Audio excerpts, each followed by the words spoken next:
Did you know that there are studies that show that when you eat chocolate, and I'm sorry, we're talking about chocolate to start, and there's all these Easter baskets out there. I saw Swiss rolls in one of them. Did you know that when you eat chocolate and you eat it with, I'll say the word, you share it with someone who also enjoys chocolate, that studies show that it tastes better? And I know you're thinking, wait a minute, if I share chocolate, that means I have less chocolate, which means I would enjoy it less, and I get what you're saying, but they're saying that when you share chocolate with somebody else who also enjoys chocolate, that your enjoyment level goes up merely in the act of sharing it with another person. And then there's also studies that kind of show the opposite, where if you share a meal that you enjoy with people that you don't enjoy, you enjoy the meal less. Isn't that crazy? I just think that the concept is crazy. That, hey, I enjoy chocolate this much, but if I'm eating it with somebody else who also enjoys chocolate, I actually enjoy it this much. Or, hey, I love pizza, and I love pizza, but you're telling me that I enjoy it this much, but if like Sam from accounting walks in the room, all of a sudden I enjoy pizza this much. Like, that's crazy, because we know that the presence of other people does not like change the chemical makeup of the food, right? Like the atomic structure of chocolate does not change because somebody is sitting next to me, right? And my taste buds don't change either, but somehow the people around me have an enormous effect on my enjoyment level of food. That's crazy. That's crazy. The power of presence. Now, did you know that the Bible, written thousands and thousands and thousands of years ago, actually observed this first? So check this out. Proverbs 15:17. A bowl of vegetables with someone you love is better than steak with someone you hate. We're operating on extremes here, right? That's like really putting it to you. Because they picked steak, the best thing that you can eat, and put it on one side with a person that you hate, and then they pick vegetables, which are the worst thing that you can eat. And I don't care what you say, you people. So here, let me share just briefly, just so you know, like I don't believe in all the conspiracy theories. I think some of them might have some merit. Like, I don't know where Kate Middleton is right now. The earth is round. You know, that's kind of where I'm at right now. Some of them maybe have some. But here's one new one I'm coming up with right now. I think everybody who likes, let me say it this way, everybody who says they like broccoli is being paid off by Big Broccoli, and it's part of some kind of a conspiracy to prop that industry up, because that can't be true. You can't put that in your mouth and go, I think this actually is great. There's no way that can be true. It's just not. It's just not. So this verse has these extremes. It's saying, hey, the best thing you can eat with somebody you hate, but even something not great, but if you got people that you love, it's better. Showing us here the power of presence. It's not about food, right? That's about presence. That's the power of the people present in your life. Now, if it's true about food, and scientific studies are saying, yes, this is true, that food tastes better or worse, depending on who you're around. If that's true about food, isn't it probably true of other things in our life? That if the people around us have the power to change our enjoyment level of food, that they probably have more power than just food? Probably have more power than just our enjoyment of what we're putting into our mouths. So can I show you another verse? In the book of Proverbs, Proverbs 13:20. Walk with the wise and become wise. Associate with fools and get into trouble. So this verse pushes the same principle even further, right? This is bigger than steak and pizza and chocolate. Now, something even more is happening depending on the people in the room. It's having a deeper effect on you than you even realize. Your wisdom level is affected by the people around you. Your wisdom level, the amount of wisdom you have, is actually affected by the people with you. And notice it says walk with the wise. It didn't say learn from the wise. It didn't say take notes on the wise. It said just walk with them, which is the Bible's way of saying just spend time with them, be with them, hang out with them. It seems that this principle is more about what's caught than taught. Does that make sense? It's not like you're sitting down taking notes. It's not like, here, point one, how to be wise. No, you're just around wise, and somehow you're becoming more wise.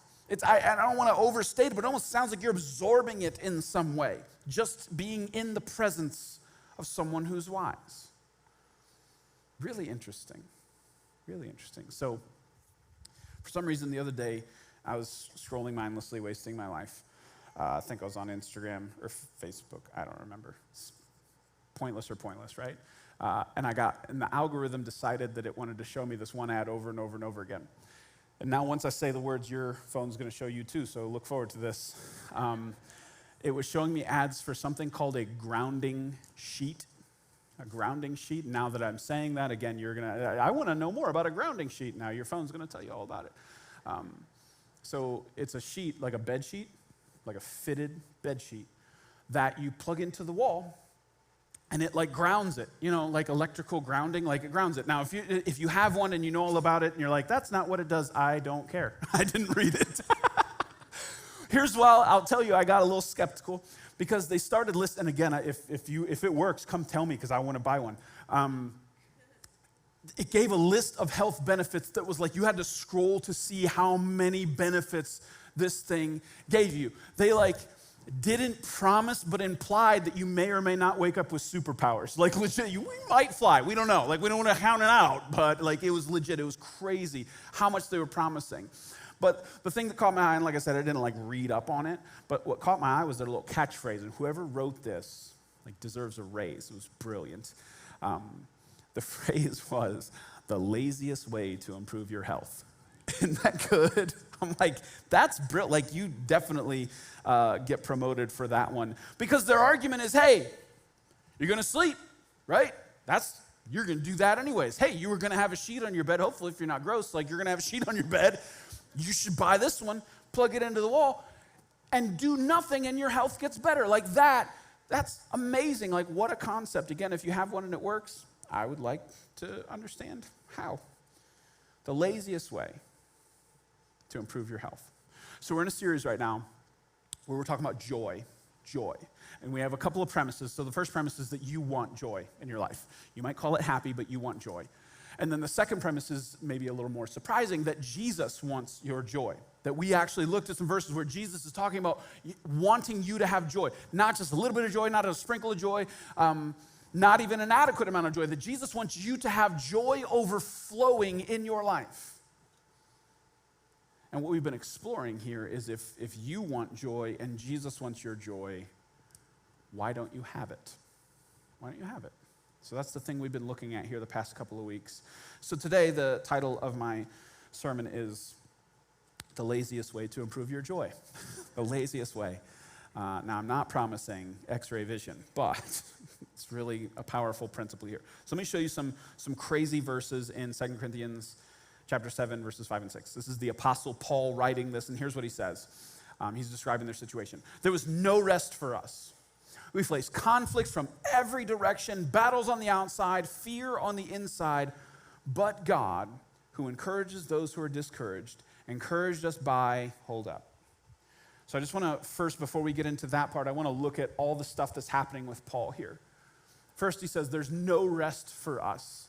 Have you ever felt like that? The sequence of events in your life is every single day you've got something happening where you can't even get a good rhythm because you're just getting hit with thing after thing after thing after thing. And that's what Paul's saying, hey, we just sequentially in life, every time I turned a corner, I was getting hit with something, no rest. And then he says we face conflict from every direction. So it's not just sequentially that he's facing stuff. It's hey, no matter where I turn in my life, I've got conflict. Everything is just hitting him right now.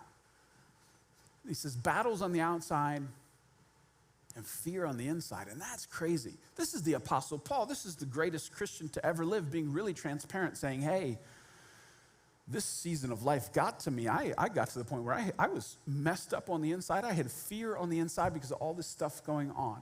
And then he turns this corner in verse 6, but God. And then he wants to give you God's title, who encourages those who are discouraged, encouraged us by. What do you think he's going to say? Based off what you know about God, or assume. I don't know, something cool, right? Encourage us by sending his Holy Spirit to fill me up, and I was just like a spiritual warrior, and I pulled out my spiritual sword, and I was ready to fight all the battles, and I won because God showed up in this big, giant spiritual way.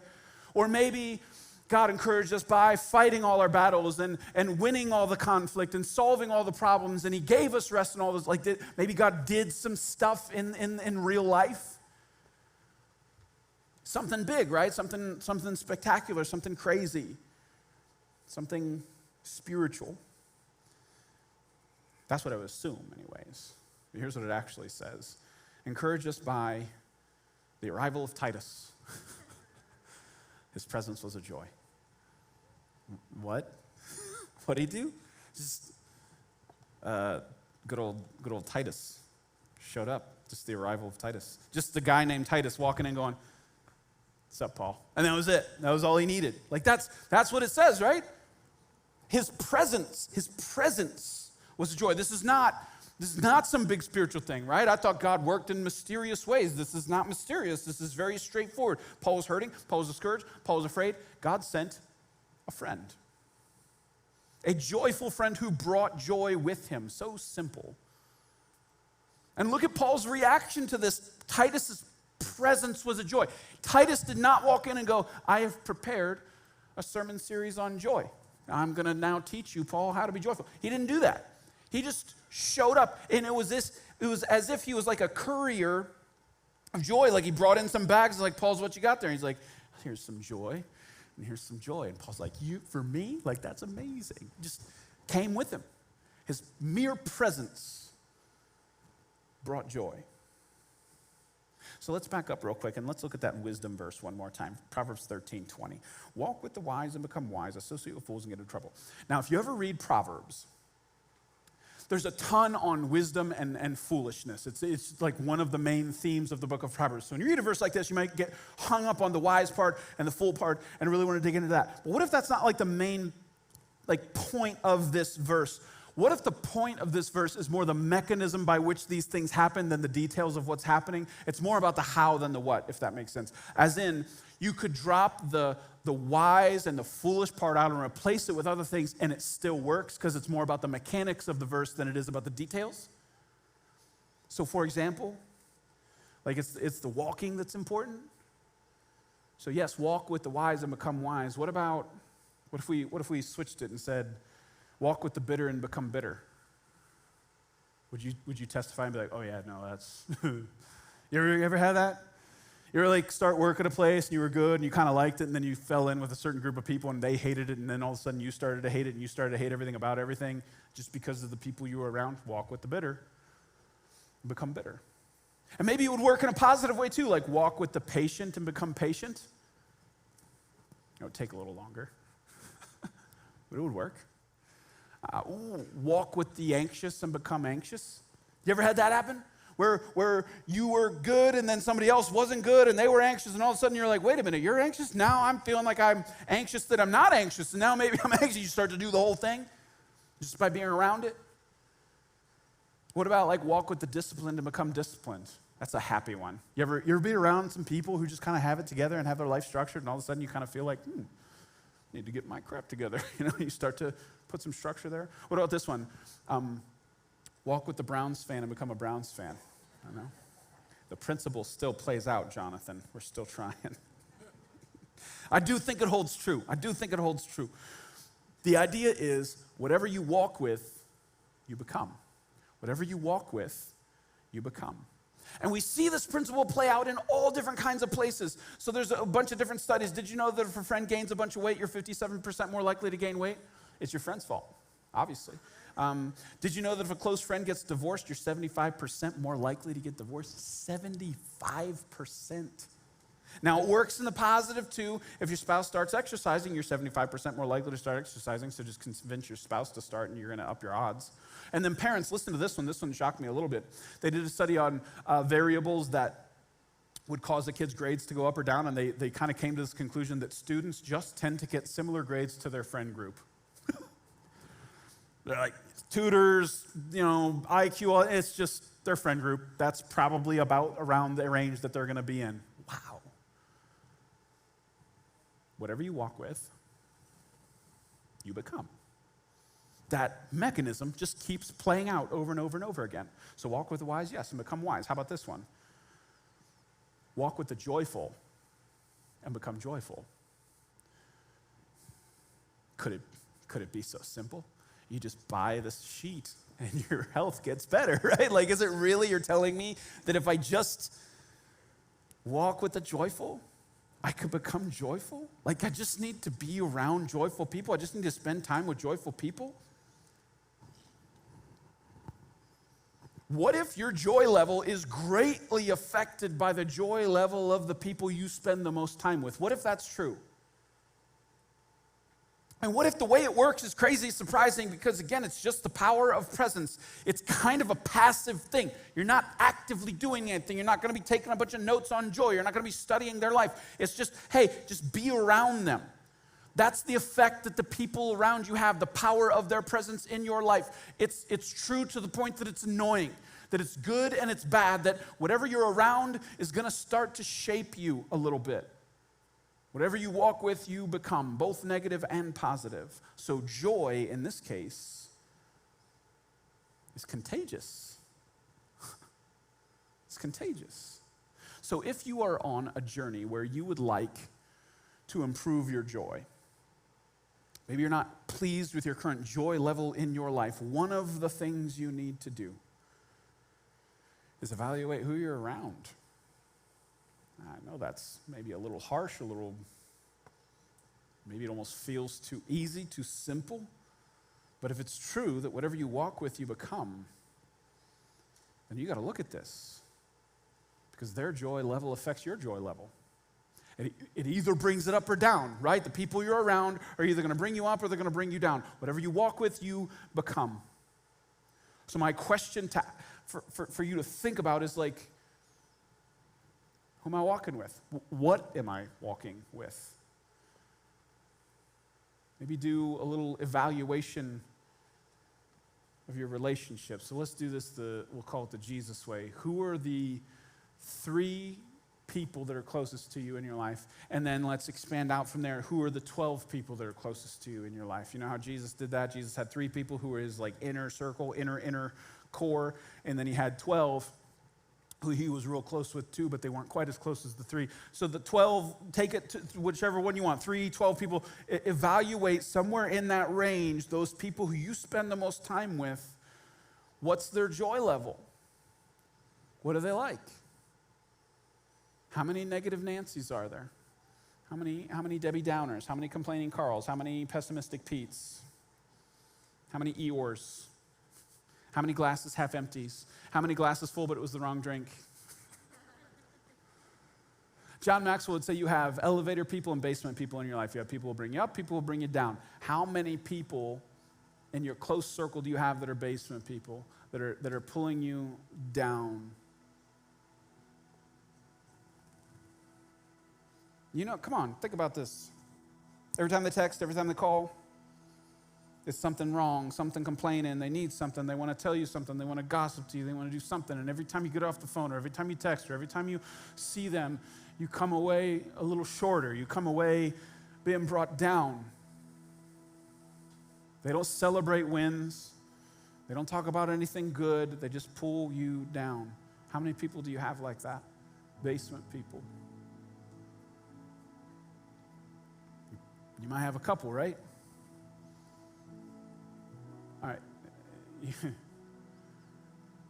might be married to one. Look at me. Don't look at them. Look at me. Don't. Okay, so this is the disclaimer part. I've got 2 disclaimers today. This is the first one. You have to, your signature is implied by you standing here or sitting here. It's kind of like on Apple. You click yes, I accept terms and conditions, so this is one. So listen, when you got married, you said these vows. And I know the vows really well because I say the vows more than anybody else because I say them every single wedding I do. I have to say them first and then you say them. So I've said the vows a lot in my life, just to one person, but for a lot of people to repeat after me. And those are real serious, right? In sickness and in health, for richer, for poorer, for better, for worse, for grumpy or joyful, till death do us part. I don't know if you know that part's in there. I'm going to start sneaking it in. But your marriage is a totally different kind of a relationship. There's a whole different level of commitment. It is a completely unique thing in your life. So the advice I'm about to give does not apply to marriages. Because if I say, hey, those people who like lack joy, you need to hang out with them less. That doesn't apply to your spouse, okay? Like, hey, sorry, Pastor Adam said we can't hang out anymore. Like, we're married. You can't do that, okay? So terms and conditions, you said yes. That does not. Don't come to me and say, you said to hang out with them. I did not. This does not apply to your marriage. That said, those people that are close to you, here's a little sentence I want to kind of ring in your ear. Your relationships are your responsibility. Your relationships are your responsibility. So those people who are close to you, that's a choice, man. That's a choice. And I know immediately when I say that, like, there's a lot of pushback. There's a lot of yeah buts. There's a whole lot of stuff. But I just want to say, like, besides your marriage, and I guess we can include your children in this as well, because you can't throw them out, although they turn 18, bye. Yeah, right, I know. But beyond that, you have a lot of choice. You have the power to choose. It is your responsibility. So I want you, what I want to avoid doing, because look at what we just did. I love the way the Proverbs is written. The whole book, if you read the book of Proverbs, you'll love it, because it just makes observations. It doesn't, like, notice it didn't say, hey, hang out with wise people, don't hang out with foolish people. It didn't say that. It just said, hey, just so you know, if you hang out with wise people, you become wise, but if you hang out with fools, you're going to get into trouble. It just made an observation. And then it left it to you, right? Like, now you get to decide what you want to do with that truth. It must have been a millennial that wrote Proverbs, because we love that stuff, right? Like, don't tell me what to do. Give me the information and I'll decide what I want to do with it. That's kind of our style. But like, that's the way Proverbs is written. So now here you are, you know that if you walk with the wise, you'll become wise. If you walk with the joyful, you'll become joyful. And now you have to do the work, and you have to make the decision of what you're going to do with that. Are you going to say, well, that's not good because all my friends are really kind of depressing and they're all sad and they're all down? And like, you could. It could just be an observational thing for you. Now you know why you're depressed. It's everybody else. Or you could take it one step further and say, all right, I don't accept that. If this is true, that whatever I walk with, I become, then I want to do an evaluation. I want to look at the people I'm walking with. And I need to know what effect they're having on me. And maybe I need to make some decisions about that. I know that sounds cruel. Maybe that's part of it. You're going to immediately feel a little guilty for what I'm about to suggest, but I guess I'll suggest a small thing. I'll call it small. If you've got one person in your close circle who you know just brings you down, and I'm not saying like, hey, they just went through a really tough thing. I'm saying they've got a steady stream of negative. They got a steady stream of bringing you down. Every time they text you, it's negative. Every time they talk to you, like every single time. Maybe one of the steps you take is you're not cutting them off. I'm not saying no more, Pastor said I did not to talk to you anymore. I'm not saying that. I'm saying maybe you push them out of the inner circle. Maybe you don't answer every text. Maybe you don't answer every phone call. Maybe you don't hang out every single time you're invited. Maybe you just create some distance, because you're going to take this serious. Whatever I walk with, I become. And this is a part, like, it's influencing you more than you want to admit. And paired with that, what I'd like you to do is think about the people in your life who are maybe outside of the 3, outside of the 12, who you know to be joyful people. I'm sure you have some people who you observe in life are joyful people. They've got a resilience to them. They're buoyed against the storms of life, and they just seem stubbornly joyful. Maybe you make an effort to draw them a little bit closer. Text them a little bit. Hey, can we hang out a little bit, and try to draw them in a little bit, because you're aware now that what you walk with, you become. And it just happens. It happens whether you want it to or not. By merely spending time with the right people, you could change your joy level. The laziest way to improve your joy. But you do have to make the choice. You do have to make the choice. Again, I love the book of Proverbs. It could just be an observational thing. Now you know that the reason you feel bad when you leave that house is because what you were walking with is what you become, and it's starting to shape you. It's starting to form you into something else. Maybe it's just a thing you know now, but I want to encourage you to take it past just something you know, and I want you to take responsibility for the people you have close to you, and I want you to do something about it. Because now that you know, you kind of have to, right? You can't go, I'm just lacking joy, look around and see everybody in your life that's lacking joy, and you can't blame. It's on you, man. It's on you. You make the call. I know it's not an easy one, but you got to make that call. I always feel like, I'll be real. I don't think you will. What a horrible thing for a pastor. I'm standing up here going, they're not going to do that. They're not going to do that. I just came to that conclusion, actually. But I think the reason is specifically this subject, joy. I think it's because we don't take it serious enough. And what I mean by that is, I think we think of joy as this extra credit thing. It's not really on the test. It's that little, you flip the test over and it's plus 5 points if you get it right. It doesn't affect your grade if you get it wrong. It's just kind of this is extra credit. This is awesome. But if I don't do it, it's not that big. We don't take joy seriously. We look at joy as an extra on life. So to make tough decisions to go towards joy, that doesn't compute for us. But man, let's do it this way. Promise this isn't going to be weird, but I'm going to ask you, can you just close your eyes for a second? Just close your eyes. We're not praying. I just want you to picture something, and I feel like you can picture it better with your eyes closed. I want you to have a picture in your mind of Jesus. Can you picture Jesus? Now, keep in mind,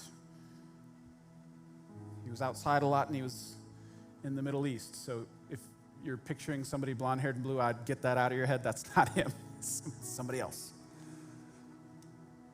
You got it? All right, open your eyes.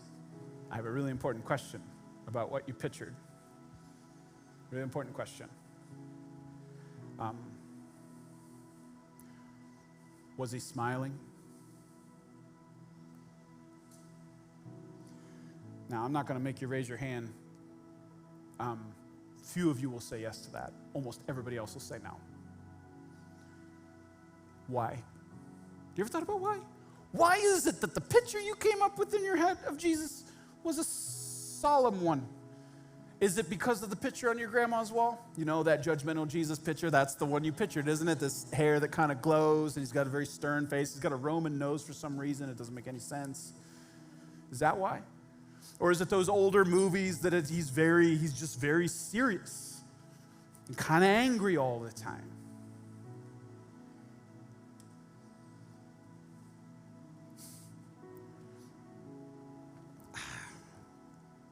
So I don't think that's the picture. I don't think that should be your knee-jerk. I don't think that serious Jesus should be your knee-jerk. I don't think that's the majority of his existence. So here's the thing. We could go back and forth on this. You might be like, yeah, but okay, Pastor. What about that verse that says he was a man of sorrows, acquainted with grief? What about that? What about that? Okay, yes. He was, right? But consider, Jesus lived his whole life marching towards the cross. He was going to die on the cross for the sins of the world, and he died on the cross, and he took the sin of the world onto himself. That's the most serious thing you can do, right? If you're ever going to be serious about something, that's it. So his life is pointed towards that. But to say that explains the totality of his existence, I just don't think that's true. Jesus was way different. So let me since we're going to throw that prophecy out, man of sorrows, acquainted with grief. What about this prophecy? This Hebrews repeats it. Hebrews 1:9. It says this is about Jesus. You love justice and hate evil. Therefore, O God, your God has anointed you and poured out the oil of joy on you more than on anyone else. There's a prophecy too. So yeah, man of sorrows, acquainted with grief. What about that? that Jesus had this, that, symbolically saying this oil of joy poured out on him more than any other human. That tells us that Jesus had more joy in him than anyone to ever live. He had something inside of him that nobody can touch. And if you read the Gospels through like a new lens, Matthew, Mark, Luke, and John, you read it through the lens of joy, you're going to find all kinds of stuff where you're like, wait a minute. Like when he says like the whole plank and you get sawdust in your eye thing, like he's literally like, hey, you got a tree hanging out of your face. Like stuff like people would have laughed at oh, this is a very serious parable. No, he was making jokes. He was getting people to laugh. He was bringing his audience in. Jesus was joyful. If that's true, Christian, listen, we're called to be like Jesus. So not only is Jesus saying, I want you to have joy, he's also saying, because think about what he said. So I didn't show that verse, our key verse for this series, but he said he wants you to have joy overflowing. He talked about, I want you to have my joy. Did you notice that in that verse? He says his joy. He wants you to have his joy. So he's not giving you something he doesn't have. He's saying, I have it. I want you to have it. I have overflowing joy. I want you to have overflowing joy. We're supposed to be like him.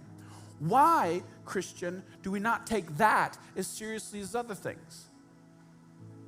Joy is listed as one of the fruit of the Spirit. There's 9 fruit of the Spirit. It's in this list. It's love, joy, peace, patience, kindness, goodness. Like, joy is the second one. We take love all kinds of serious, right? Oh, you got to love people. But when we say joy, we're like, well, if you're in the mood. No. This is supposed to be a part of our existence, Christians. This is supposed to be a marker of us as followers of Jesus. And I know, listen, part of the reason I get, my brain doesn't make connections when I'm preaching these sermons because I'm like, wait a minute, why am I defending this? Like, if any other of the fruit of the Spirit, I'd just be like, we need this: patience, kindness, goodness, gentleness, faithfulness, self-control, love. I would preach those boldly, but I preach joy, and I feel like I got to convince you. But I think the reason, and here's my second disclaimer: if you struggle with a chemical imbalance in your brain, I'm not talking to you. If you've got clinical and all that, and you've been diagnosed, I don't want you to carry some unnecessary guilt. That's the opposite of what I'm wanting here. I don't want you to leave here less joyful. The goal is more joyful. That's my goal. So if you're like, this is not, man, you're just piling it on, I'm not talking to you. I'm not talking to you. But if you self-diagnose yourself, if you're just a normal person who's going through everyday life, I think, Christian, that you're supposed to be joyful, that's supposed to be a marker, that's supposed to be a distinctive of who you are. That people look at you and go, oh man, something about you. One of the things it's supposed to be is joy. So here's my question. Why do you defend it sometimes? I'll call it your joylessness. You know what I mean? Why do you do this? If you're down and somebody says, what's up? Yeah, this is why. Why do you do that? Why do you do it yourself? Oh, I'm not feeling this. I'm not feeling because of this and this and this. You're defending your joylessness. You're helping it. You're keeping it safe from anything that would come near it. Isn't that weird? What a weird thing to defend. Why are you defending it? Let it be. Because what if joy is a fruit, it's supposed to grow, then you're holding it back from growing by defending it and giving a bunch of reasons why. No, stop. You're supposed to be like Jesus. This is not extra credit. This is on the test, man. Joy is on the test. Joy is on the test. What a crazy thing. God up in heaven going, one of the commands, one of the things I want from my people is joy. And people are like, oh God, really? That's a lot. Come on. What a good God we have to say that he wants us to be joyful. C.S. Lewis said that joy is the serious business of heaven. Serious business. That we're supposed to take it serious. It's not an add-on. It's not extra credit. It's a thing that we should take just as serious as every other part of our spiritual existence. That's a huge part of my vision for this church. I want this church to be marked by joy. How cool would that be if people looked at our church and said, man, wow, what a joyful church. I've never heard that before. I've heard a lot of churches described as the opposite from the outside, like what a grumpy church or what an angry church. I've heard of that, but I've never heard of a church from the outside, people going, wow, I don't know what it is about those people. They're just joyful. How cool would it be if we collectively got a hold of this? And again, what's cool is the way this works, walk with the joyful, become joyful, that this thing happens, this is passively going to catch, that if some of us get it and some of us get it and some of us get it, that it'll start to ride the whole thing. The tide's going to lift all the boats as we sit here because the whole church will start to catch this as we walk with each other. And then what effect would it have on the outside for people to see this place and go, wow, I don't even necessarily believe what they believe. I don't see things the way they see them, but man, you can't argue with the joy level. Like, wouldn't that be a crazy thing for people to say? This isn't optional anymore. The way our country's turned and transformed, this is necessary. We have to be walking billboards of what Jesus does for somebody. And part of that is joy. We need to make the world jealous of our joy level. We do. I want it, man. I was thinking about rewriting our values to include this, that we take joy seriously, that joy is our serious business. Because we want to be like Jesus. And we want the world to know that source. Joy. What you walk with, you become. Will you do it? Will you take it serious? Pray with me. Lord, I pray for the person who maybe they may have a chemical imbalance. Maybe they have an actual diagnosis of something. Lord, I pray that they would not feel unnecessary guilt here. That they would not feel worse coming out of this sermon.